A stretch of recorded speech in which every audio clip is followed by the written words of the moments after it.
A note sat on the kitchen table. Mom snapped, "Get out and don't come back." I grabbed my keys and left.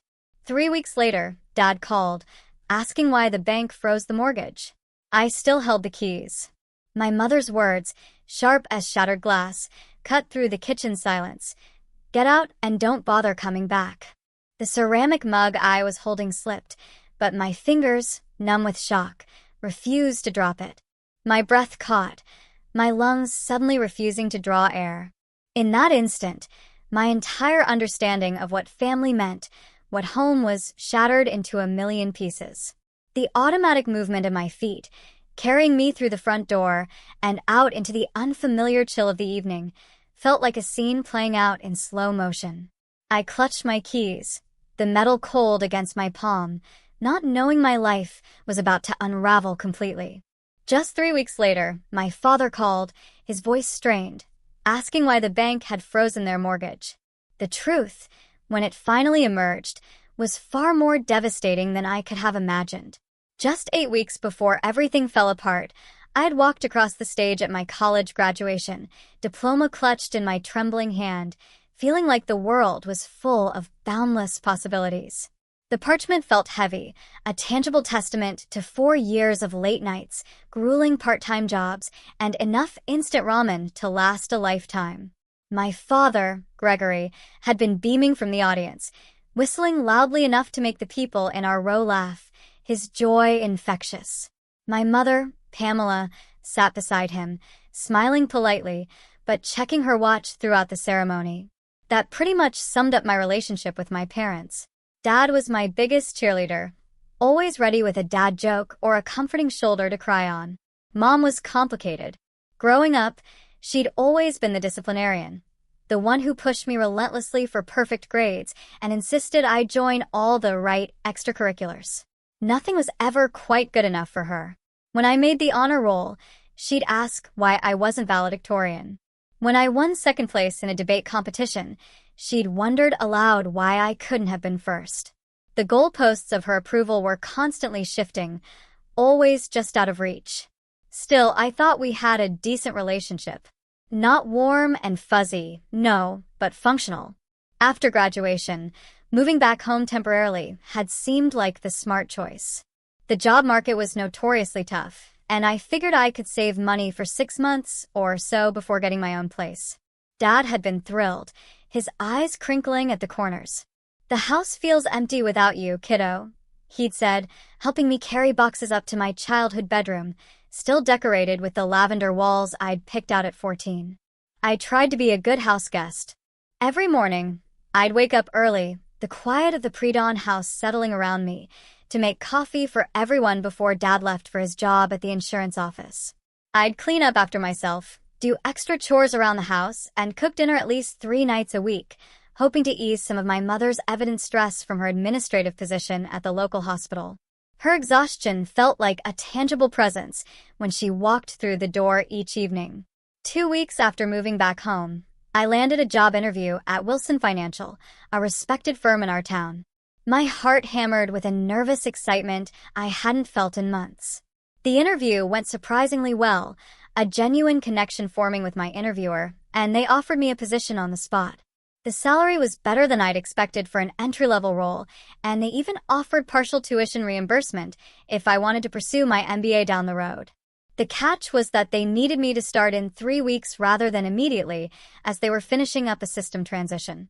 That evening, I brought home a cake to celebrate the good news, the sugary sweetness a stark contrast to the lingering tension in the house. Dad popped open a bottle of champagne he'd been saving, the cork exploding with a joyous sound. And for once, even Mom seemed genuinely happy for me, her polite smile morphing into something more authentic. She asked questions about the benefits package and seemed impressed by my answers. "Well, it seems like all those tuition payments finally paid off," she said, which from her was practically a standing ovation. We had a family dinner that felt like old times before the subtle, insidious tension had crept into our household. Dad told stories about his first job out of college, and Mom actually laughed at his jokes, a rare, almost startling sound.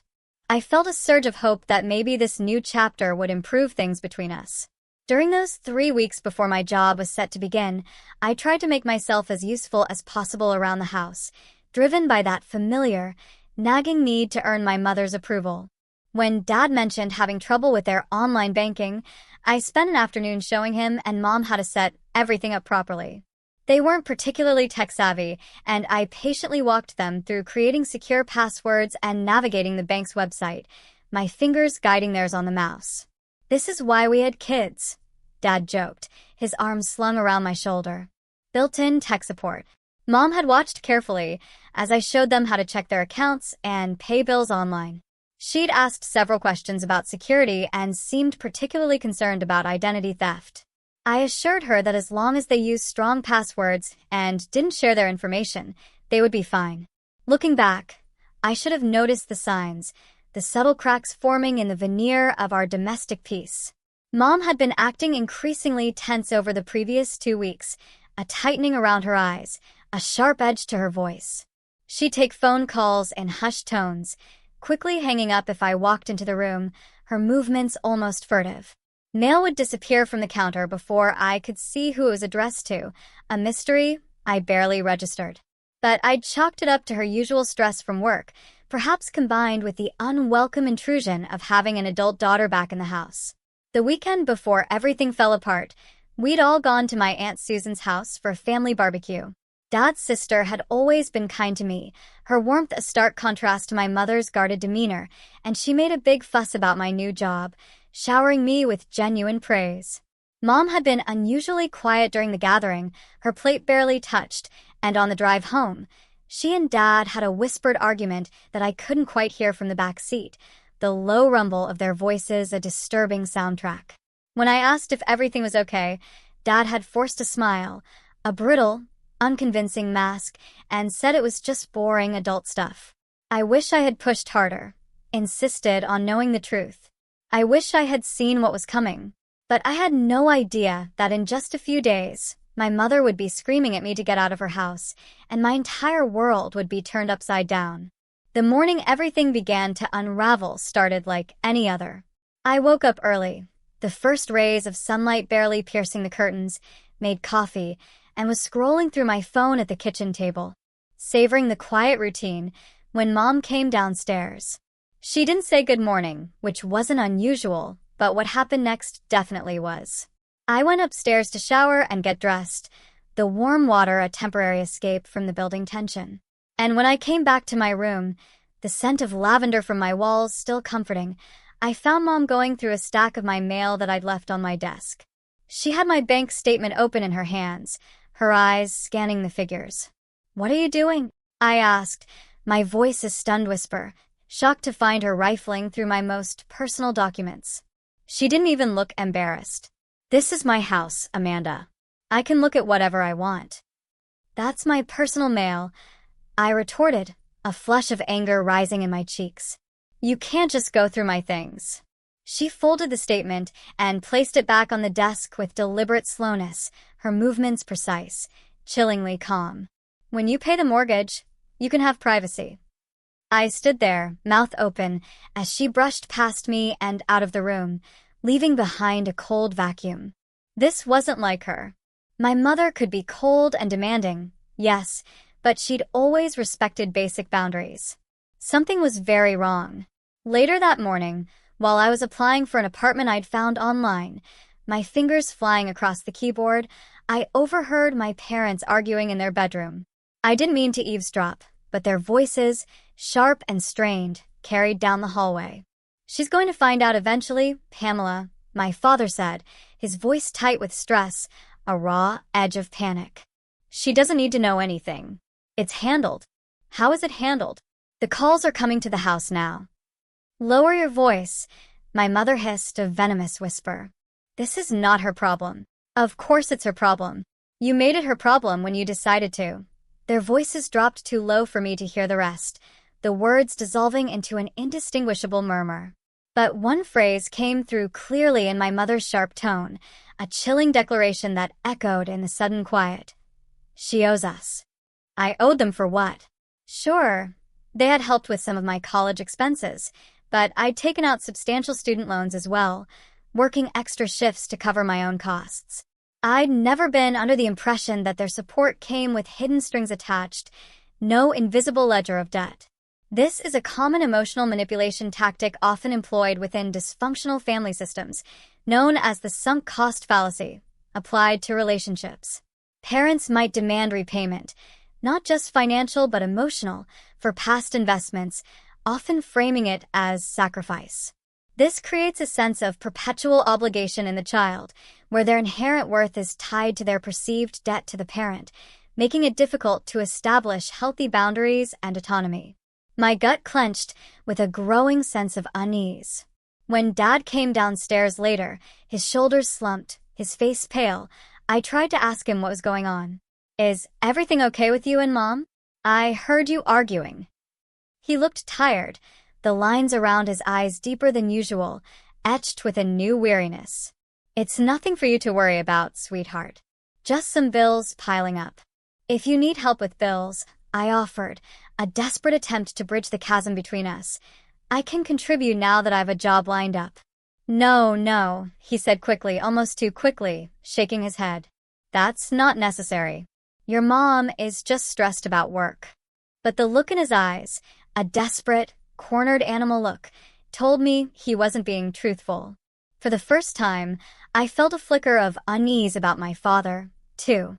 He'd always been my ally, the parent I could count on, my steadfast rock. Now, he seemed to be hiding something, complicit in a secret that chilled me to the bone. That afternoon, a knot of dread tightening in my stomach, I checked all my bank accounts and credit card statements online. Everything looked normal. My credit score was still the excellent one I'd worked hard to build throughout college, making every payment on time and keeping my debt-to-income ratio low. Whatever financial problems my parents were having, they didn't seem to involve me directly, a small, temporary relief. Still, the tension in the house was unmistakable, a thick, suffocating blanket. Mom barely spoke to me all day, her silence a sharp rebuke, and Dad seemed to be walking on eggshells around both of us, his movements hesitant. I decided to make my mom's favorite dinner, lasagna from scratch, as a desperate peace offering. I spent the afternoon grating cheese, layering noodles and simmering sauce, the comforting aromas of garlic and tomato filling the kitchen, hoping that a nice meal might ease whatever unspoken burden weighed on her. When she came home from work, she barely acknowledged the effort, her eyes distant. She ate in near silence, responding to Dad's attempts at conversation with one-word answers, each one a tiny pinprick. When I asked about her day, she simply said, "Fine," her voice flat, and continued eating. Dad tried to compensate for her coldness by being extra cheerful, his laughter too loud, asking about my plans for the weekend and telling a long story about a client at work, but his smile didn't reach his eyes, and I caught him glancing nervously at Mom several times, a silent plea. After dinner, I cleaned up the kitchen alone, the clatter of dishes a lonely sound, while my parents retreated to the living room. Through the doorway, I could see them having another hushed conversation, their heads close together. Mom looked angry, gesturing sharply with her hands, her movements quick and agitated, while Dad seemed to be pleading with her about something, his shoulders slumped. I went to bed early that night, the lavender walls of my room offering no comfort, unable to shake the feeling that something bad was looming, a dark shadow on the horizon. As I lay awake, staring at my ceiling, the house settling into an uneasy quiet, I heard my mother's voice from downstairs, clear and cold, cutting through the silence like ice. "She needs to deal with the consequences." I didn't know what consequences she meant, but I would find out all too soon. The next evening was when everything exploded. I'd spent the day filling out paperwork for my new job, my mind trying to focus on the future and avoiding my mother as much as possible, her presence a cold weight in the house. Dad had texted to say he'd be working late, which wasn't unusual, but it meant dinner would be just Mom and me, alone with the festering tension. I decided to bring up the elephant in the room directly, my heart pounding a frantic rhythm against my ribs. As we sat at the kitchen table with plates of the leftover lasagna, I took a deep breath, the rich scent of the sauce suddenly cloying, and said, "Mom, I know something's wrong." If the family is having money problems, I want to help. My job starts next week, and I can contribute to bills until things get better. She looked at me with an expression I'd never seen before. A mixture of contempt and something that looked almost like fear. A raw, primal fear deep in her eyes. "Now you want to help," she said, her voice brittle, sharp as a broken twig. "How convenient." "What do you mean?" I asked, completely bewildered. "I've always been willing to help." "Stop playing innocent, Amanda. It doesn't suit you." I put down my fork, my appetite completely gone, completely confused. "I honestly don't know what you're talking about." She laughed, but it wasn't a happy sound. It was hollow, devoid of warmth, a chilling echo. "Let me refresh your memory. Platinum Rewards card. $5,000 credit limit. Opened 18 months ago. Ring any bells?" "I don't have a Platinum Rewards card," I said slowly, a cold feeling spreading through my stomach, an icy grip around my insides. "Don't lie to me," she snapped, her voice rising, losing its brittle control. "The account is in your name." "Mom, I swear I don't know anything about that card. If there is an account in my name, I didn't open it." For a moment, she stared at me, her eyes unblinking, and then something in her expression shifted. Not to understanding or remorse, no, but to a kind of calculated coldness, a chilling resolve. "If that's how you want to play it. Your father and I opened the card. We needed it for some expenses, and our credit wasn't good enough to qualify." The words hit me like a physical blow, a punch to the gut. My vision blurred. "You used my name, my social security number, without asking me."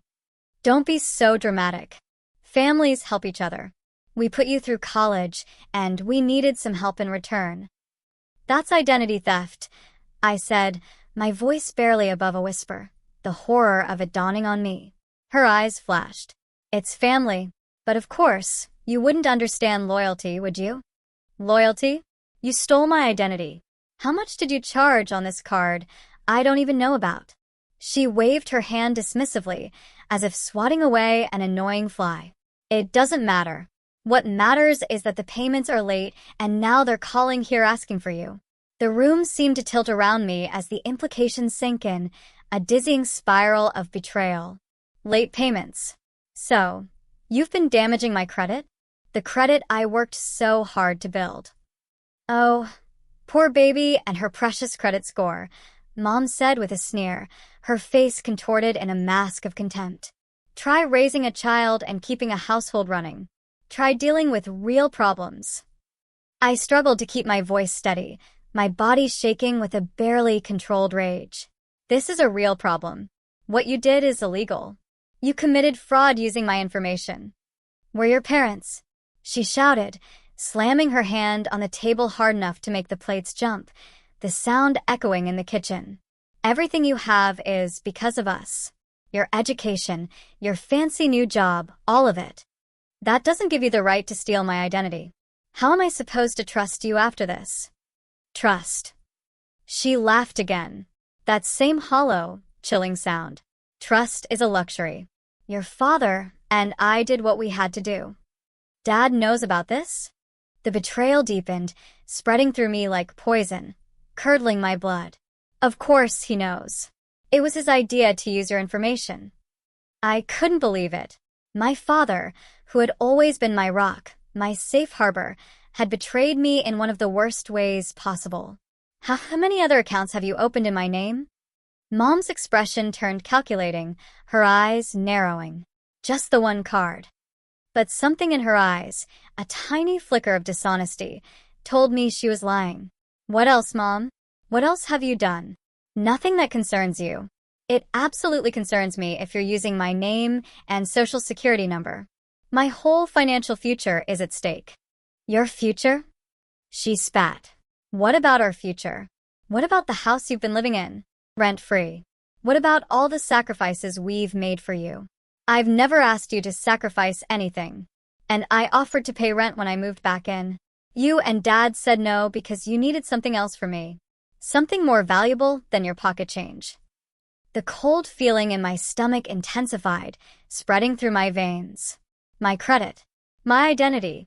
She didn't deny it.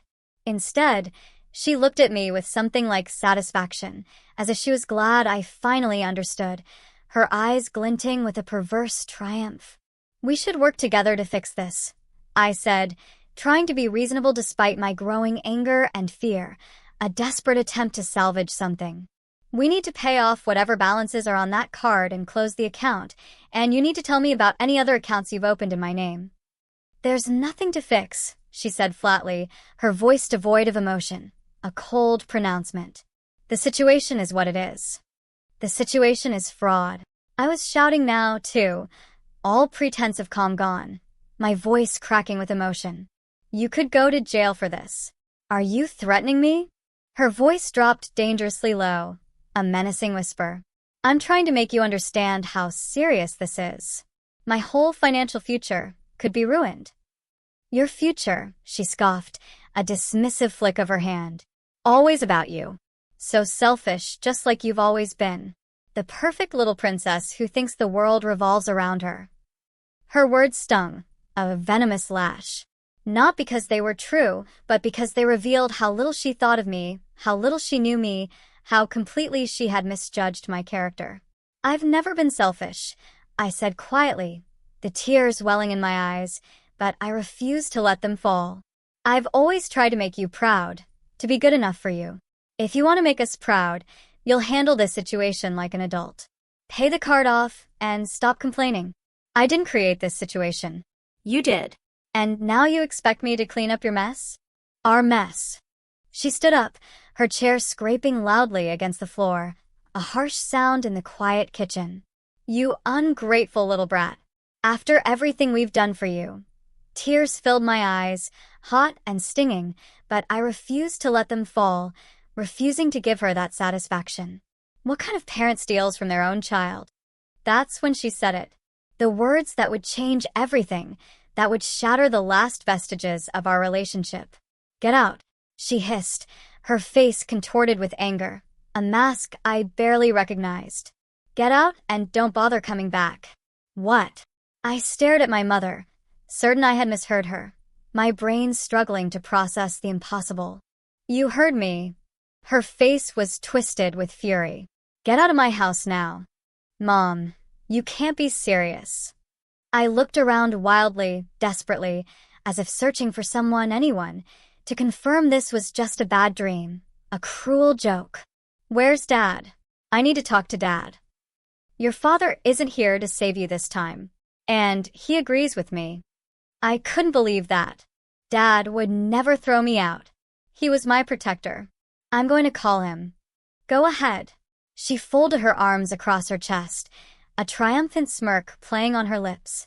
He won't pick up. I grabbed my phone and dialed his number with shaking fingers, my heart pounding in my ears. It rang and rang, a hollow, mocking sound, before going to voicemail. I tried again, the same desolate result.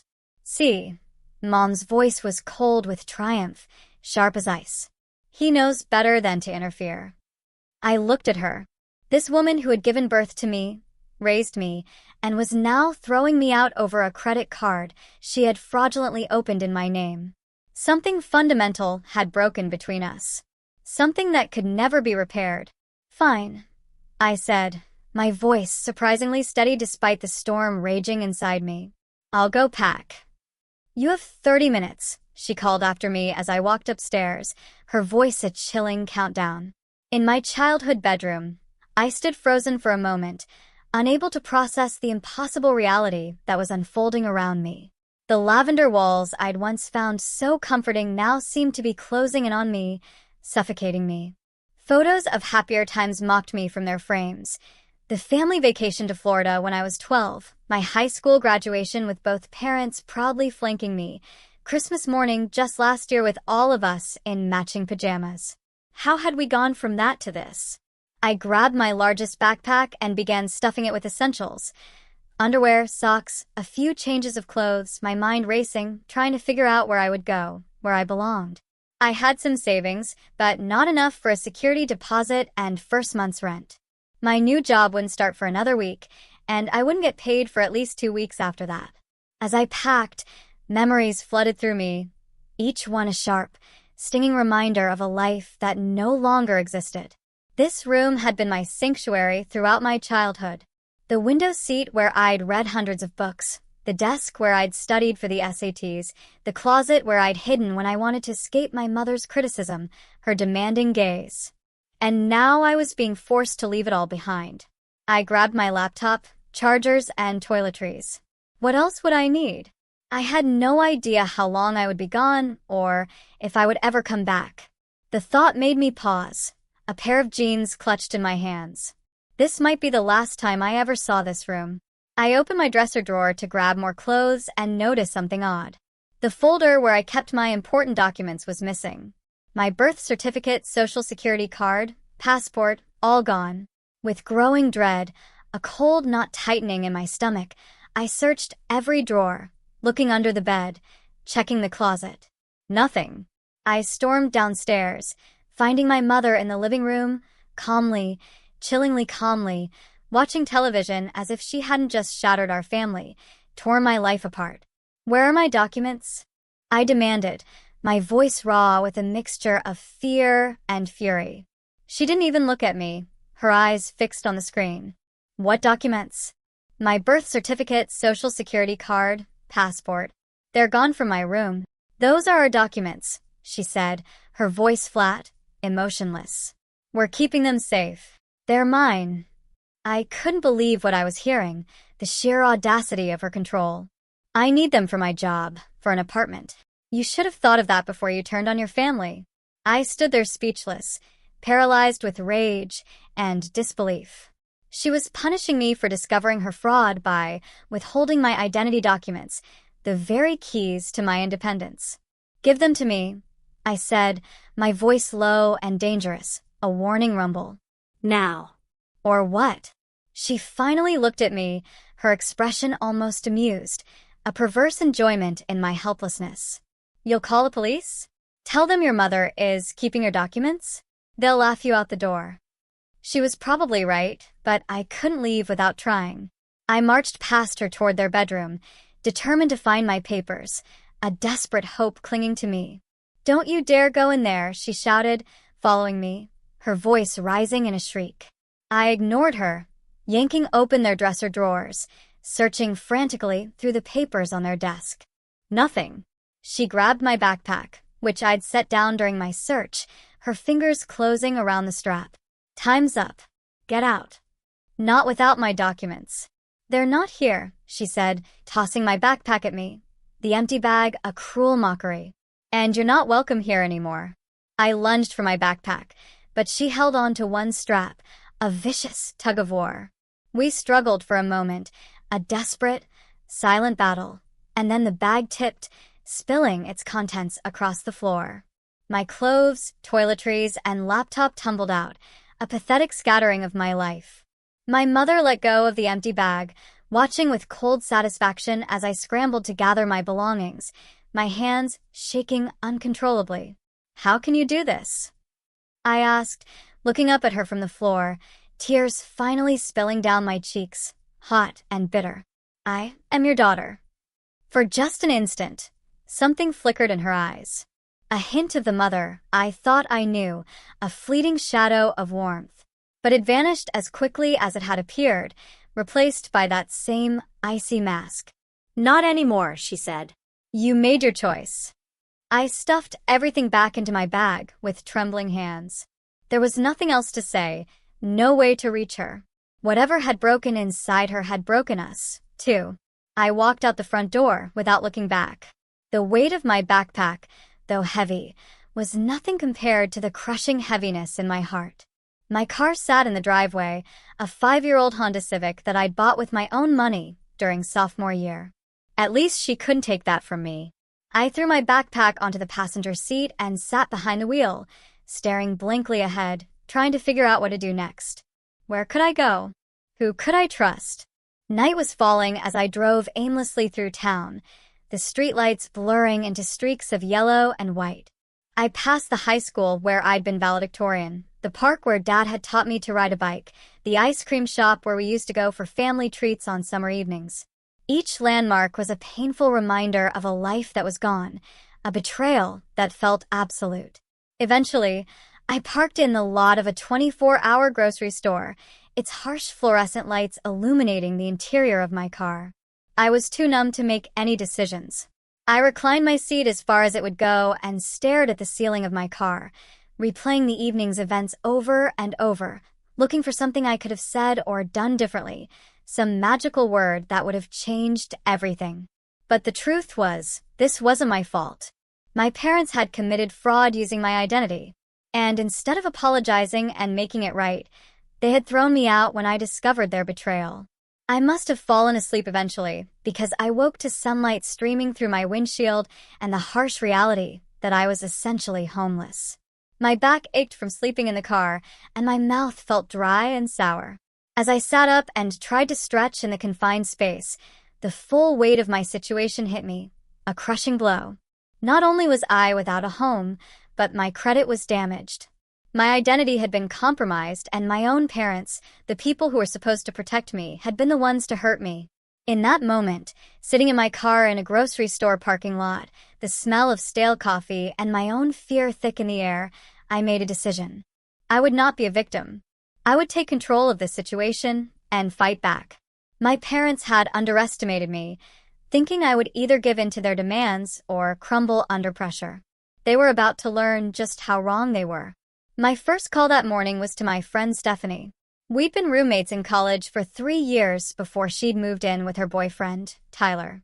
We'd stayed close after graduation, texting regularly and meeting for coffee when our schedules aligned. "Steph," I said when she answered, my voice cracking slightly, raw with unshed tears. "I need help." To her eternal credit, she didn't hesitate. "What's wrong? Are you okay?" I gave her the condensed version, the words tumbling out in a rush. My parents had committed identity theft using my information, and when I confronted them, my mother had thrown me out. "Oh my God, Amanda," she gasped, her voice filled with genuine horror. "That's terrible. Where are you now?" "Sleeping in my car," I admitted, the shame burning in my cheeks. I didn't know where else to go. "Come here," she said immediately, her voice firm, resolute. "You can stay with us as long as you need to." Relief washed over me, a warm wave breaking through the icy despair. "Are you sure? What about Tyler?" "Tyler adores you, and he'll be furious when he hears what happened. Get over here now. I'll make coffee and breakfast." 20 minutes later, I was sitting at Stephanie's kitchen table, a mug of hot coffee warming my trembling hands as I told her the full story, the words flowing more easily now. Tyler joined us halfway through, his expression growing darker, tighter, with each horrifying detail. "That's not just wrong," he said when I finished, his voice low, controlled. "It's illegal. You need to report this." The thought made my stomach clench, a fresh wave of nausea. Report my own parents? I don't know if I can do that. Stephanie reached across the table and squeezed my hand, her touch grounding. "I know it feels awful, but they committed fraud, Amanda. They stole your identity. If you don't report it, you could be held responsible for whatever debt they've racked up in your name. And who knows how many accounts they've actually opened." Tyler added, his logic cold and irrefutable. "You said your mom claimed it was just one credit card, but she was already lying to you about everything else." They were right, and I knew it. But the idea of potentially sending my own parents to jail made me physically ill, a profound moral dilemma twisting in my gut. "Let's take this one step at a time," Stephanie suggested, seeing my distress, her face filled with compassion. "First, let's find out exactly what's going on with your credit." We spent the morning visiting the 3 major credit bureaus online. What we found confirmed my worst fears, painting a grim picture of systematic betrayal. In addition to the Platinum Rewards card my mother had mentioned, there was a personal loan for $15,000 and a store credit card with a $2,000 balance, all opened within the last 2 years, all in my name and all with recent late payments. "This is worse than I thought," I whispered, staring at the screen in horror, the numbers a stark testament to their deceit. "You need to place a fraud alert on your credit right away," Tyler said, his banking background making him sound authoritative. "And you need to file a police report." I nodded numbly, still trying to process the extent of the betrayal. My parents hadn't just opened one unauthorized account. They'd been systematically using my identity for years, a parasitic drain on my future.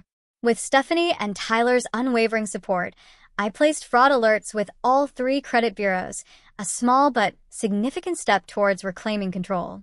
Then came the hardest part, filing a police report for identity theft that would implicate my own parents. The officer who took my report was kind but matter-of-fact, his eyes tired but sympathetic. "Unfortunately, we see this kind of thing more often than you'd think," he told me. Family members are actually the most common perpetrators of identity theft because they have easy access to your personal information. "What will happen to my parents?" I asked, my voice small, barely a whisper. "That depends on whether you want to press charges. Some victims just want the fraudulent debts removed from their credit and don't pursue criminal charges against family members." I didn't know what I wanted yet. Part of me was still in shock, unable to believe my parents could do this to me.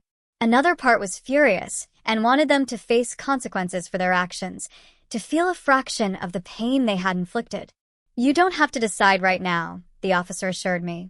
"The important thing is that you filed the report, which you'll need to dispute the fraudulent accounts."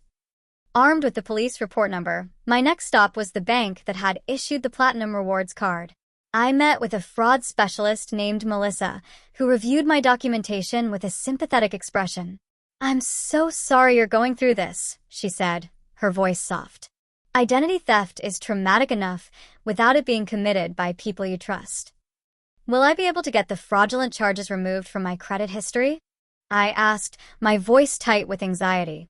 "Yes, but it's a process. We'll need to investigate, and you'll need to fill out an identity theft affidavit for each account." As Melissa walked me through the procedures, she noticed something concerning, her brow furrowing. "There's another inquiry here from 3 months ago. A mortgage lender." A cold wave washed over me. A mortgage? I felt dizzy, the world tilting. "I haven't applied for a mortgage." She frowned, her eyes scanning the screen. "It looks like someone did, using your information. It was approved, too." "My parents refinanced their mortgage 3 months ago," I said slowly, pieces clicking into place with a horrifying inevitability. "They said it was to get a better interest rate." "Using your identity," Melissa confirmed grimly, her voice hardening. "That's a much bigger fraud than just a credit card. We're talking about hundreds of thousands of dollars." I left the bank with a stack of forms to fill out and a recommendation for Jessica Barrett, an attorney who specialized in identity theft cases. I called her office from the parking lot and was surprised when they offered me an appointment the same day. Jessica was a sharp, no-nonsense woman in her 40s who listened intently as I explained my situation, her expression unwavering. "Your parents have put you in an impossible position," she said when I finished, her voice calm but firm. "But legally, the path forward is clear. This is fraud, plain and simple." "Even a mortgage?" I asked, the words barely a whisper. "Especially the mortgage. That's bank fraud, which is a federal offense." The severity of what my parents had done was finally sinking in, a crushing weight. "Will they go to prison?" Jessica's expression softened slightly. "That depends on many factors, including whether this is their first offense and how cooperative they are. But yes, it's possible." I must have looked as devastated as I felt because she added, "I understand this is your family, Amanda. These cases are always difficult, but think about what they've done to you. They've damaged your credit, stolen your identity, and when confronted, they threw you out of their house. They're counting on your familial loyalty to protect them from consequences." She was right. My parents, especially my mother, had been manipulating me, banking on the fact that I wouldn't turn them in. They had used my love against me, leveraged my loyalty for their own criminal gain. The emotional exploitation, disguised as family helping family, is a deep breach of trust, particularly when it comes from parents who are legally and morally obligated to protect their child. This form of parental entitlement highlights a profound narcissistic dynamic where the parents view the child's identity and resources as extensions of their own, rather than recognizing their autonomy and individual rights. This realization, a cold, hard truth, pierced through my denial. As I left Jessica's office with a plan to file formal complaints with all the financial institutions involved, my phone rang. It was my father. Amanda. His voice was strained, laced with panic. Where are you? Your mother said you left. Left. I repeated incredulously, a harsh laugh escaping me. She threw me out, Dad. She told me to get out and not come back. She was upset. You know how she gets. Come home, and we can work this out. Work out what? The fact that you and Mom have been committing fraud using my identity for years. There was a long pause, filled only with the crackle of the phone line. It's not what you think. Really? Because I've spent all day talking to credit bureaus, the police, and a lawyer, and they all say it's exactly what I think. Identity theft and fraud. You went to the police? His voice rose in panic, raw and exposed. Amanda, what have you done? What have I done? What have you done, Dad? How could you do this to me? You need to drop this right now, he said, his tone hardening, shifting from panic to a desperate demand. You're making a big mistake. The mistake was trusting you and Mom. We're your parents. We gave you everything. And now you've taken everything. My home, my credit, my future. Don't be so dramatic. It's just money. Family is more important. I closed my eyes, feeling a wave of profound sadness wash over me. If family was so important, you wouldn't have stolen from me. Amanda, please. His voice softened, turning, pleading, a desperate, broken sound. Your mother is beside herself. She didn't mean what she said. Come home, and we'll fix this together. For a moment, I wavered. This was my dad, the man who had taught me to ride a bike and checked under my bed for monsters, the parent I had always thought I could trust, my rock. But then I remembered the empty folder, where my documents should have been. The way my mother had watched me scramble to gather my belongings from the floor. The cold finality in her voice when she'd said, "Not anymore." I can't come home, I said firmly, my voice steady despite the tremor in my hands. And I won't drop the fraud reports. What you and Mom did was wrong, and there have to be consequences. You'll regret this, he warned, his tone changing again, cold and bitter. When this is all over and your mother and I are ruined, I hope you'll be satisfied. The call ended, the line going dead with a click, and I sat in my car, shaking. My own father had just threatened me for reporting a crime he had committed against me. The world had turned upside down. But despite the fear and sadness, I felt something else growing inside me. Resolve. I wouldn't back down. I wouldn't let them manipulate me anymore. For the first time in my life, I was standing up for myself against my parents. And it felt terrifying and empowering all at once. 3 weeks passed in a blur of paperwork, phone calls, and adjusting to my new reality. Stephanie and Tyler had converted their home office into a bedroom for me, refusing any rent until I got on my feet. Just buy groceries sometimes, Tyler had said, and keep making that amazing lasagna. I had started my job at Wilson Financial, throwing myself into the work as a distraction from the chaos of my personal life. My coworkers were friendly and professional, and none of them knew the turmoil I was experiencing. I was grateful for the normalcy of the office, the predictable rhythm of meetings and deadlines, a small island of order in a sea of chaos. The fraud investigations were ongoing, but I had filed all the necessary paperwork and provided statements to the bank security department. Jessica, my attorney, had been worth every penny of her consultation fee, guiding me through the complex process with steady expertise. My phone rang. It was my father. He had left several voicemails, alternating between pleading and thinly veiled threats, but something made me answer this time. Hello. What did you do? He demanded, his voice ragged with stress, on the verge of breaking. What are you talking about? The bank froze the mortgage. They're saying it's fraud, and they're launching an investigation. We could lose the house, Amanda. A complex mix of emotions washed over me. Vindication, yes, but also guilt, a profound sadness. I didn't do anything, Dad. You and Mom did this when you used my identity to refinance your mortgage without my knowledge or consent. We were desperate, he shouted, the raw emotion pouring out. The house was underwater after the market crash, and we couldn't qualify for a refinance on our own. Your credit was our only option. You should have talked to me, asked for my help. Instead, you committed fraud and then threw me out when I discovered it. Your mother threw you out, not me, he said, his voice dropping, tinged with a new pain. I would never have done that. But you didn't stop her. I pointed out, the truth a bitter taste. You didn't pick up when I called. You didn't stand up for me. There was a long silence, heavy with unspoken regret. I couldn't, he finally said, his voice barely a whisper. Things are complicated. Explain it to me then. Make me understand how my own parents could do this to me. He sighed heavily. It started small. Just one credit card when the hot water heater broke and we didn't have the money to replace it. Your mother suggested using your information since our credit was shot after my medical bills a few years back. I remembered my father's hospitalization for pneumonia when I was in college, how worried we had all been, but I hadn't known about any financial problems stemming from it. We planned to pay it off before you ever knew about it, he continued. But then other things came up, the roof, the car transmission. Before we knew it, we were in over our heads. And the mortgage. I prompted, my voice cold.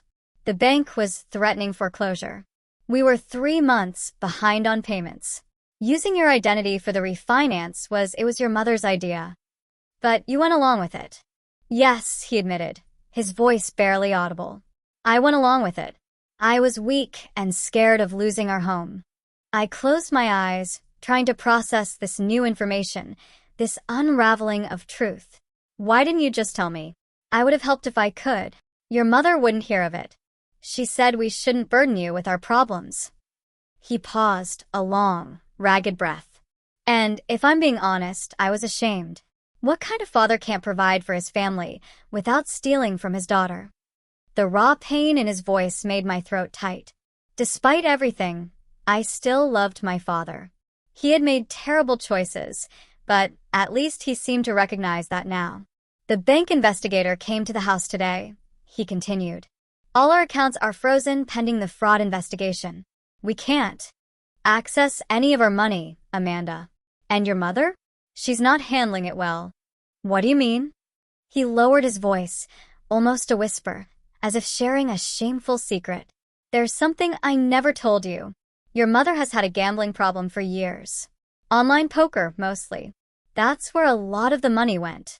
The revelation stunned me, a fresh wave of shock. My strict, controlling mother, a gambling addict? It seemed impossible, a contradiction of everything I thought I knew about her, but it would explain so much. The secrecy, the financial problems, the desperate measures. The stress of the investigation has made it worse, Dad continued.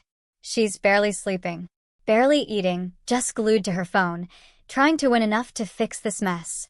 She needs help, Dad. Professional help. I know, he said quietly. I've known for a long time. But whenever I bring it up, she shuts down completely. I felt a surge of conflicting emotions, pity for my mother's addiction, anger at my father's enabling, frustration that they had dragged me into their dysfunction. The dynamics of addiction often involve an intricate web of enabling and denial, where other family members, like my father, inadvertently perpetuate the destructive behavior out of fear, shame, or a misguided attempt to keep the peace. This creates a shared reality of secrecy and profound psychological distress, where truth is suppressed and the addiction is allowed to escalate, often culminating in crises that force confronting the underlying dysfunction. In this context, my father's confession was not just about his culpability, but also a raw admission of his own victimization by the addiction's powerful grip.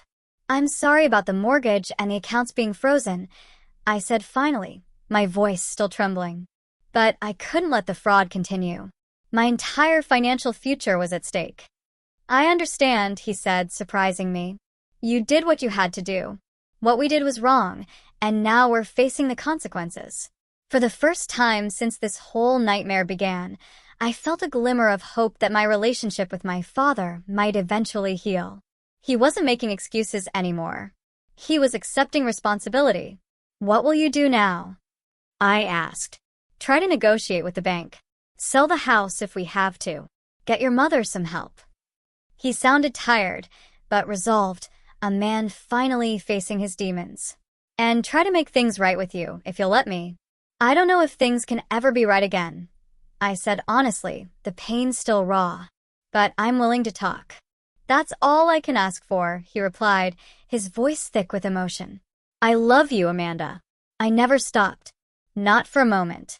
After we hung up, I sat on my temporary bed in Stephanie and Tyler's converted office, processing everything I'd learned, the weight of the new truths settling heavily upon me.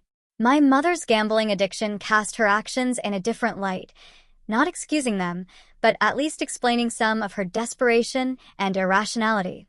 The desperation of a cornered animal. That evening, I told Stephanie and Tyler about my conversation with my father. A gambling addiction, Stephanie said, shaking her head. That actually makes sense. Remember how your mom always had those headaches during family events and would disappear for hours with her phone? I hadn't made that connection, but now that Stephanie mentioned it, it was a clear pattern, a puzzle piece slotting into place. My mother had always been intensely private about her phone, clutching it constantly and taking it even to the bathroom. Do you think you'll reconcile with your dad? Tyler asked, his eyes kind. Maybe someday, I said. But not with my mom. At least not until she gets help and takes responsibility for what she did. And definitely not until all of this legal and financial mess is sorted out. Over the next few weeks, my life began to stabilize, slowly, piece by painful piece. I found an affordable apartment not far from work and signed a lease, using the limited credit I still had. The fraud alerts had protected me from any new accounts being opened, a small victory, and the investigations were proceeding, with the fraudulent accounts slowly being removed from my credit report. Jessica had helped me secure new copies of my birth certificate and social security card, allowing me to get a replacement passport as well. Piece by piece, I was reclaiming my identity, rebuilding the foundation that had been so cruelly shaken. My father called weekly, updating me on their situation. They were indeed selling the house, downsizing to an apartment they could afford on their actual income, a stark new reality. My mother had initially refused therapy for her gambling addiction, but after the bank rejected their hardship application due to the fraud investigation, she had finally agreed to seek help, a desperate last resort. She still blames you, Dad admitted during one call, his voice filled with weariness. But I think deep down she knows this is her fault. Is she still angry with me? I asked, hating that I still cared about her opinion despite everything, despite all the pain. She's angry at the world right now, he said, but mostly at herself. I think the therapist says that's common with addiction. The anger is a shield against shame. It was strange to hear my father talking about therapy and addiction so openly. In our family, problems had always been hidden, denied, or blamed on someone else, swept under the rug. This new honesty, though born from crisis, felt like a positive change, a fragile shoot of hope. As my coworkers became friends, I gradually shared parts of my story with them, cautiously opening up. Their support was unexpected and touching. Diane from accounting offered to review my credit reports with her expert eye. Marcus from the IT department helped me set up enhanced security on all my accounts. Rachel, my cubicle neighbor, invited me to join her support group for adults dealing with family trauma. Family isn't just blood, Rachel told me one day over lunch, her voice kind, steady. It's the people who have your back when things get tough. Looking around at my growing circle of support, my loyal college friend, her kind boyfriend, my empathetic coworkers, I realized she was right. I was building a new kind of family, one based on mutual respect and genuine care rather than obligation and control, a true chosen family. 6 months after being thrown out of my childhood home, I was hosting a small dinner party in my new apartment, the air filled with laughter and the comforting aroma of garlic. As I looked around at the smiling faces of my chosen family, I felt something I hadn't experienced in a long time. Peace. A full 6 months had passed since that fateful night at the kitchen table. Winter had given way to spring, and my life had transformed in ways I never could have imagined. My apartment was small but cozy, decorated with second-hand furniture and plants that Stephanie had helped me pick out. The walls were painted a soft sage green, Nothing like the lavender of my childhood room, but comforting in their own way. It was the first space that was truly mine, unmarked by my mother's criticisms or my father's well-meaning but enabling presence. The identity theft investigations had concluded, with all fraudulent accounts removed from my credit report. My credit score was slowly recovering, though Jessica had warned me it would take time to fully rebuild. The most important thing was that I was back in control of my financial identity. As for my parents, they had faced serious consequences. The bank had pursued the mortgage fraud aggressively, resulting in my mother being charged with bank fraud, but due to it being her first criminal offense and her agreement to enter a gambling addiction program, she had received probation rather than jail time. My father had avoided criminal charges by cooperating fully with investigators and demonstrating that he had been under duress from my mother's addiction. They had sold the house where I grew up, using the proceeds to pay off their legitimate debts. They now lived in a small apartment across town, a humbler existence. My father had reached out consistently throughout the ordeal, taking full responsibility for his actions and expressing genuine remorse. After 3 months of maintaining boundaries while processing my own feelings, I had agreed to meet him for coffee. That first meeting had been awkward and emotional, with both of us breaking down in tears at different points, the raw pain bubbling to the surface. But it had also been healing, the beginning of a new, more honest relationship. "I failed you," he had said simply, his eyes filled with regret. "As a father, my job was to protect you, and instead I helped hurt you. I will spend the rest of my life trying to make that right, if you'll let me." I had set clear boundaries from the start. "I'm willing to work on our relationship, Dad, but only if you respect my autonomy completely. No more secrets, no more financial entanglements, no pressure to reconcile with Mom until I'm ready, if ever." He had agreed to everything, grateful for any chance to be part of my life again. My mother was a more complicated story. Her gambling addiction had been more severe than anyone had realized, with tens of thousands of dollars lost over the years. The therapist she was seeing as part of her probation had diagnosed her with not just addiction but narcissistic tendencies that made it difficult for her to acknowledge the harm she had caused, her self-preservation paramount. I had received one letter from her grudgingly accepting some responsibility, but also attempting to justify her actions as necessary sacrifices for the family. The letter had contained no actual apology, just an expectation that I would eventually get over it and return to the fold. I had shown the letter to my own therapist, Dr. Winters, who had helped me see it for what it was, an attempt to re-establish control rather than rebuild trust. "Healing doesn't always mean reconciliation," Dr. Winters had told me, her voice kind but firm. "Sometimes it means accepting that a relationship may never be healthy and creating appropriate distance to protect yourself." Those words had been liberating, a balm to my wounded soul. For years, I had tried to earn my mother's approval, to be good enough, to deserve her love. Now, I understood that her inability to love unconditionally had nothing to do with my worth, and everything to do with her own limitations. My father had begun attending therapy as well, learning to establish his own identity, separate from my mother's controlling influence. He had even started dating recently, a woman from his support group for partners of gambling addicts. He seemed happier, more authentic than I could remember seeing him in years. "Your mother and I should have separated long ago," he admitted during one of our monthly dinners. But I was afraid. Afraid of being alone. Afraid of failing as a husband. Afraid of what people would think. All that fear led me to make terrible choices. I understood fear better now, too.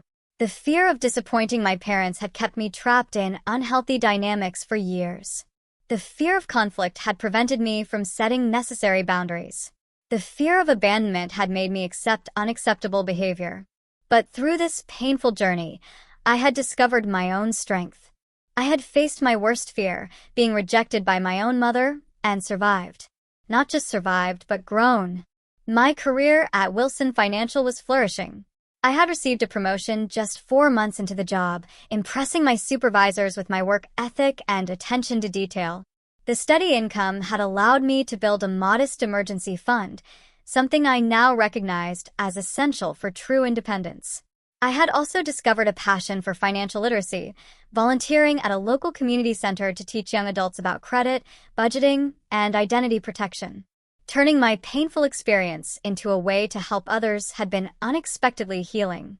You have a gift for explaining complex financial concepts in relatable terms, the program director had told me. Your students really connect with your story. Sharing my experience publicly hadn't been easy, but each time I saw the light of recognition in someone's eyes, the realization that they weren't alone in their family financial struggles, it became a little easier. One unexpected outcome of the whole ordeal had been my father's growth in financial independence. After decades of deferring to my mother on money matters while she secretly gambled away their savings, he was learning to manage his own finances responsibly. I had helped him set up a secure budget and savings plan, and he had stuck to it faithfully. I should have learned this stuff years ago, he told me once. Maybe if I had taken more responsibility for our finances, things wouldn't have spiraled so far out of control.